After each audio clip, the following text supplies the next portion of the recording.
My dear students, कैसे हैं आप सभी का आरएम फिजिक्स क्लासेस में स्वागत है। आज हम फिर हाजिर हैं आपके लिए क्लास 12 फिजिक्स के एक नया वीडियो लेकर, जिसमें हम पिछले वीडियो के आगे का क्रम जारी रखेंगे। पिछले वीडियो में मैंने वैद्युत विभव के कॉन्सेप्ट को समझाया था। किसी बिंदु आवेश के कारण किसी बिंदु पर वैद्युत विभव कितना होगा, इसके विषय में मैंने चर्चा की थी और विस्तार से इस पर बातें की थी। आज हम इसके आगे का वीडियो लेकर के आए हैं आपके सामने। उम्मीद है कि आपको ये वीडियो जरूर पसंद आएगा। नया वीडियो शुरू करने से पहले हम आपको बता दें, अगर अभी तक आपने हमारे चैनल को सब्सक्राइब नहीं किया है तो हमारे चैनल को आप सब्सक्राइब कर लें, बेल आइकन को प्रेस कर दें। वीडियो आपको कैसा लगा, आपको इससे क्या लाभ मिला, इसको कमेंट बॉक्स में ज़रूर बताएं।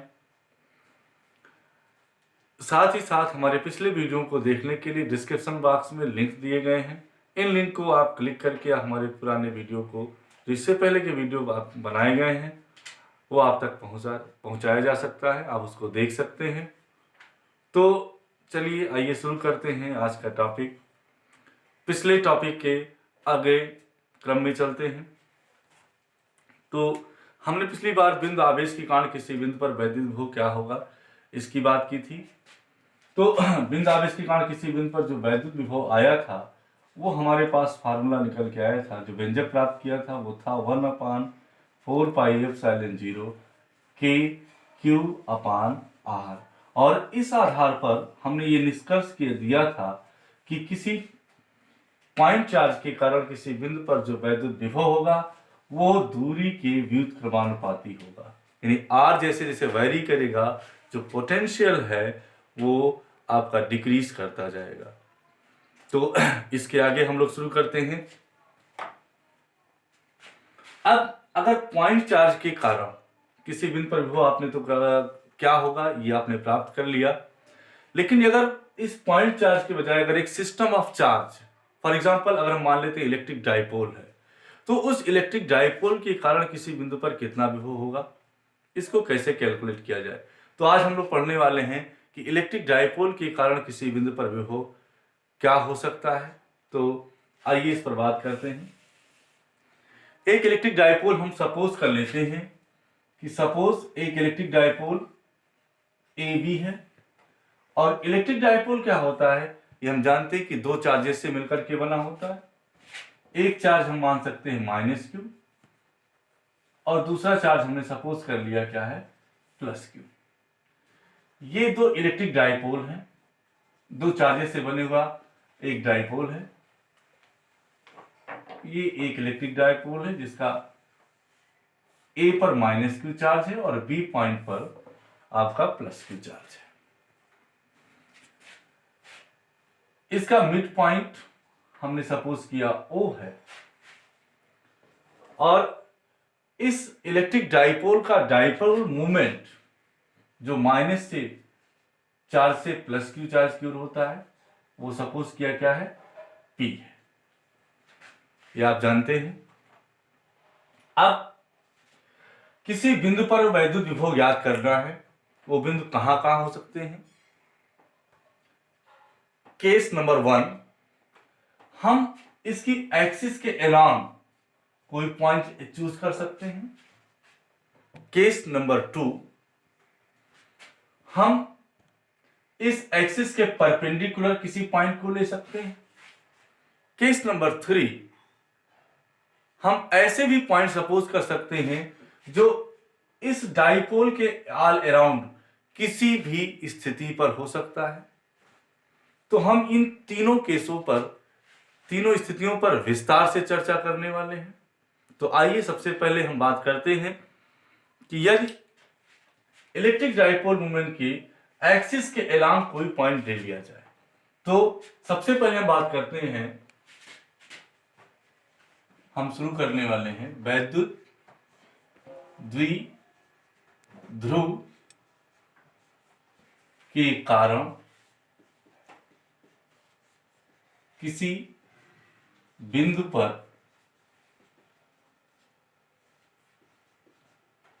वैद्युत विभव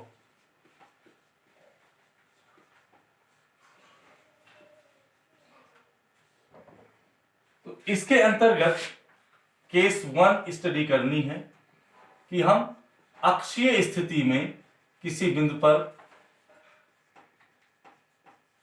वैद्युत विभव क्या होगा, इसके विषय में बात करेंगे। अक्षीय स्थिति यानी कि end on position, end on position में क्या होगा। इसके लिए हमने सपोज कर लिया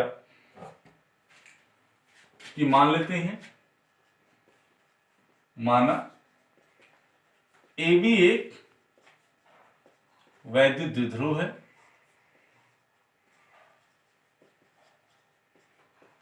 जो -q व +q आवेशों को अल्प दूरी 2L पर रखकर बना एक निकाय है।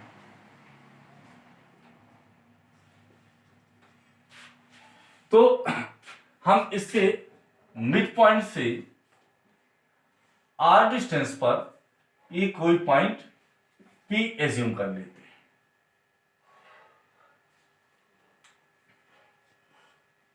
ये दूरी हमने मान ली R है।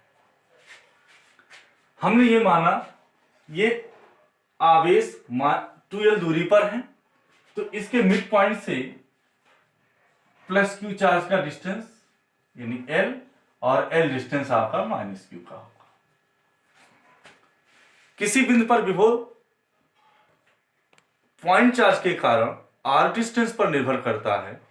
इस वजह से ये जो पॉइंट P है, ये मिड पॉइंट O से इसकी डिस्टेंस क्या होगी, ये दूरी R है, ये दूरी L है, तो ये दूरी क्या होगी, हम यहां से +q से चार्ज से निकालना चाहें तो ये दूरी R - L होगी। इसी प्रकार -q चार्ज से निकालना चाहें तो ये दूरी क्या होगी, R + L होगी। हमें मान लेते हैं कि ये डाइपोल किसी माध्यम में रखा हुआ है और माध्यम का परावर्तनांक क्या है, माना माध्यम का परावैद्युतांक K है। ठीक, द्विध्रुव के मध्य बिंदु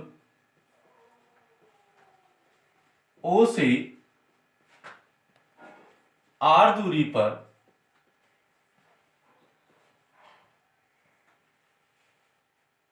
किसी बिंदु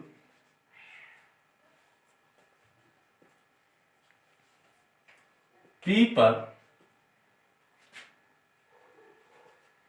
अक्षीय स्थिति में, इसको हमको पहले मेंशन करना चाहिए था, चलिए इसको हमने बाद में कर दिया है। अक्षीय स्थिति में वैद्युत विभव, ये जो बिंदु P है वो कहां पर है, अक्षीय स्थिति में। तो बिंदु P पर वैद्युत विभव हमें ज्ञात करना है।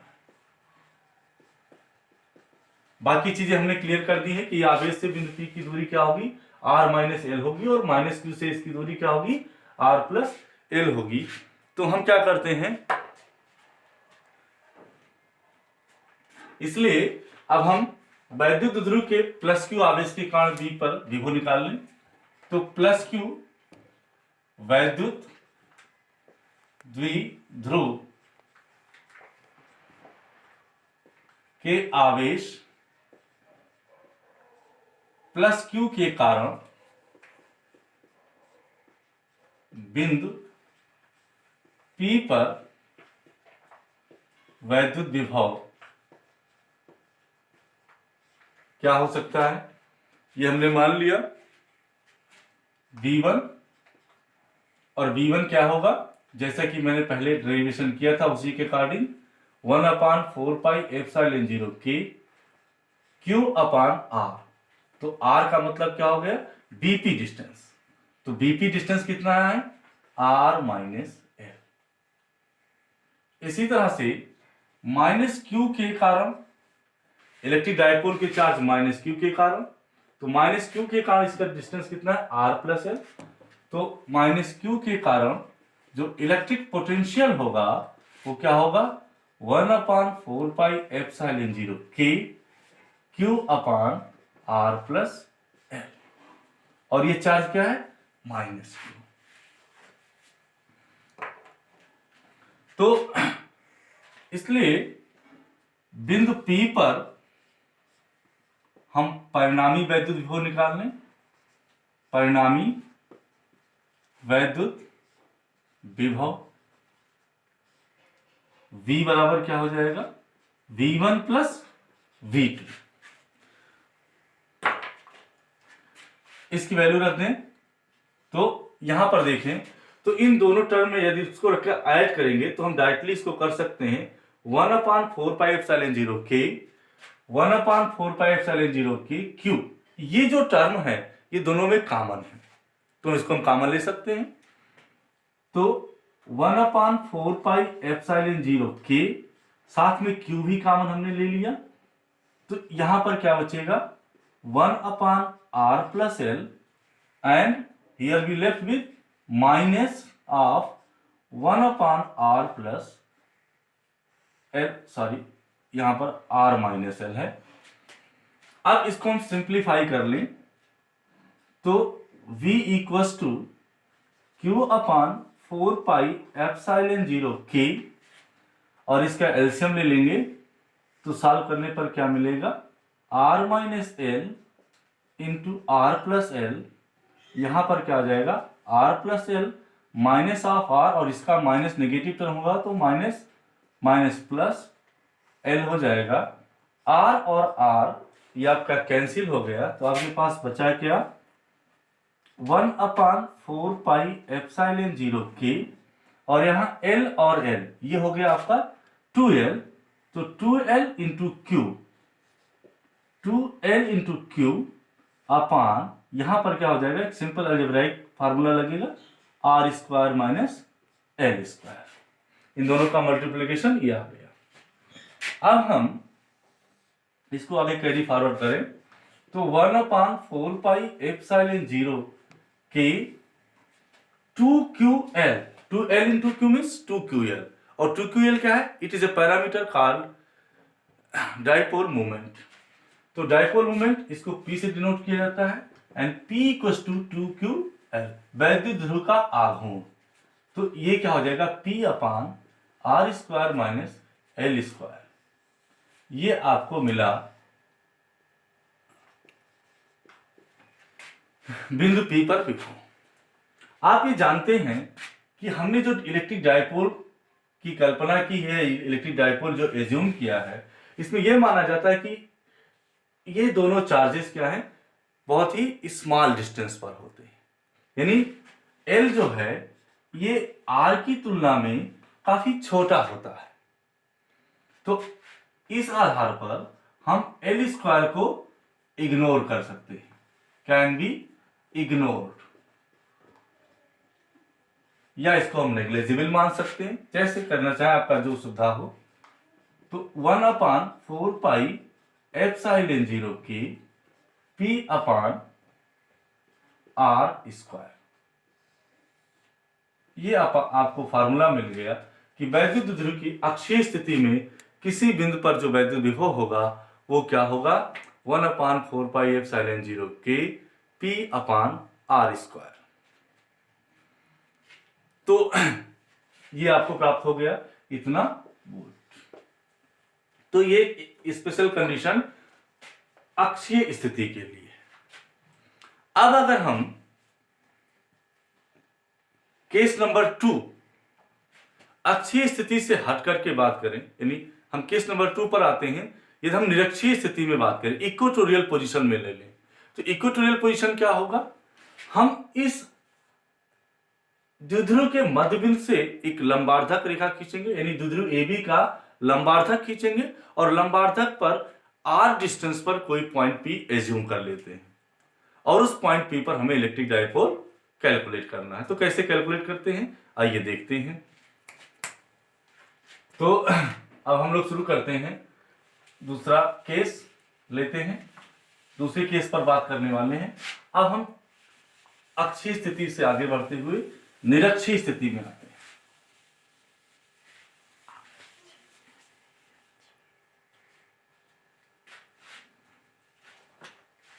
यहां पर निरक्षीय स्थिति, तो निरक्षीय स्थिति में बात करेंगे, यानी इक्वेटोरियल पोजीशन।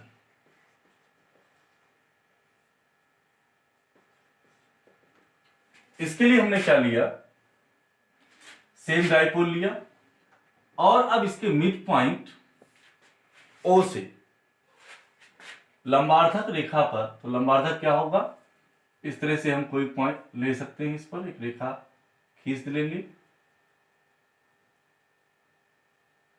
और यहां पर कोई पॉइंट P एज्यूम करते हैं। तो बिंदु P मान लेते हैं यहां से R दूरी पर है, तो P की A से दूरी क्या होगी, इसको एक सिंपल पाइथागोरस थ्योरम यूज करके हम कैलकुलेट कर सकते हैं। ये L है, ये R है, तो definitely R square plus L square होगा। सिमिलरली ये डिस्टेंस भी R square plus L square होगा। तो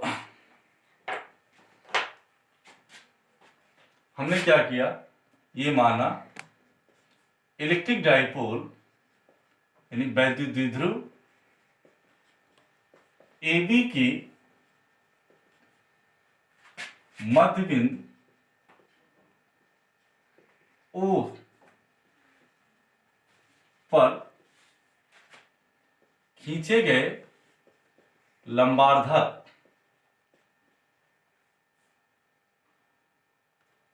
रेखा पर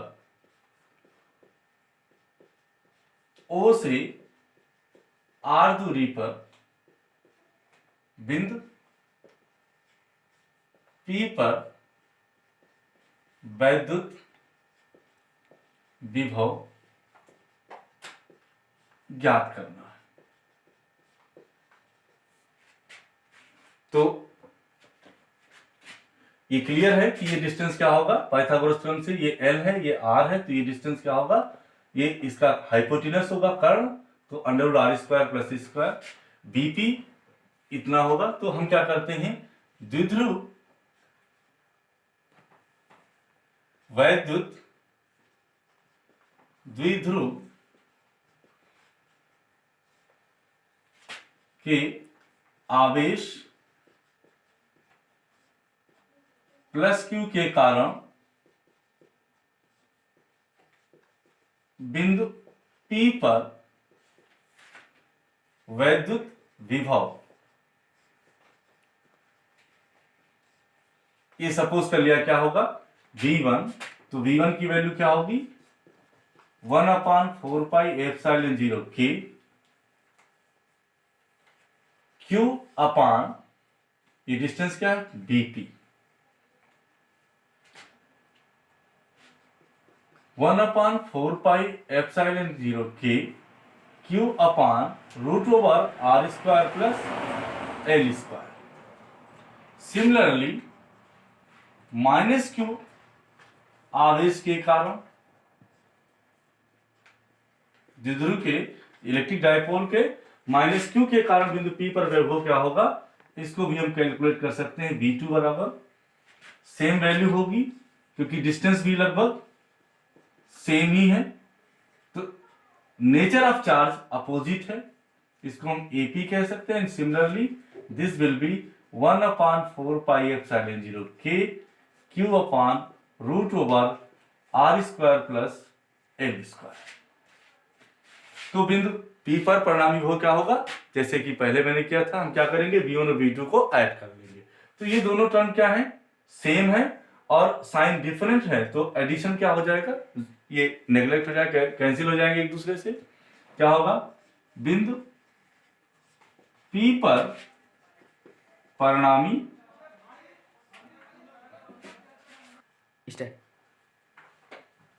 बिंदु P पर परिणामी विभव V equals to V1 plus V2 and V1 is equal to 1 upon 4 pi epsilon 0 K Q upon under root R square plus L square plus minus minus 1 upon 4 pi epsilon 0 K Q upon under root R square plus L square। ये term इससे cancel out हो जाएगा, तो V equals to क्या मिला, 0। इस तरह से हमने देखा कि अच्छी स्थिति में जो इलेक्ट्रिक पोटेंशियल है वो क्या था, 1 अपान 4 पाई एप्सिलॉन 0 K P अपान R स्क्वायर, ये अक्षीय स्थिति में था। और जब निरक्षीय स्थिति में लेकर के आए तो इलेक्ट्रिक पोटेंशियल क्या है, 0 है। रिमेंबर वन पॉइंट दैट कि इंटेंसिटी ऑफ इलेक्ट्रिक फील्ड वो निरक्षीय स्थिति में 0 नहीं थी, अक्षीय स्थिति में भी इलेक्ट्रिक फील्ड 0 नहीं था, लेकिन इलेक्ट्रिक पोटेंशियल निरक्षीय स्थिति में 0 है। तो ये था आज का हमारा वीडियो, जिसमें हमने इलेक्ट्रिक पोटेंशियल के विषय में बताया। आपको इलेक्ट्रिक डाइपोल के कारण किसी बिंदु पर कैसे वैद्युत विभव होगा वो भी बताया। इसके आगे किसी भी बिंदु पर केस थर्ड का जो टॉपिक है इसको हम अगले वीडियो में कन्वर्ट करेंगे। आपको ये वीडियो कैसा लगा ये हमें आप कमेंट बॉक्स में जरूर बताइएगा। आपके जो कमेंट हैं वो हमारे लिए एनर्जी का काम करते हैं। आपका जो मार्गदर्शन होगा, जिस वीडियो में क्या कमी हुई और इस वीडियो में आपको कैसा लगा, ये सारी चीज़ें आप कमेंट के जरिए आप हमको बताते रहें। आशा है कि आपको ये वीडियो ज़रूर पसंद आया होगा और इससे आपने काफ़ी कुछ सीखा होगा। आगे हम इसी तरह से अच्छे वीडियो आपके लिए लेकर के आएंगे। तब तक के लिए धन्यवाद। जय हिंद।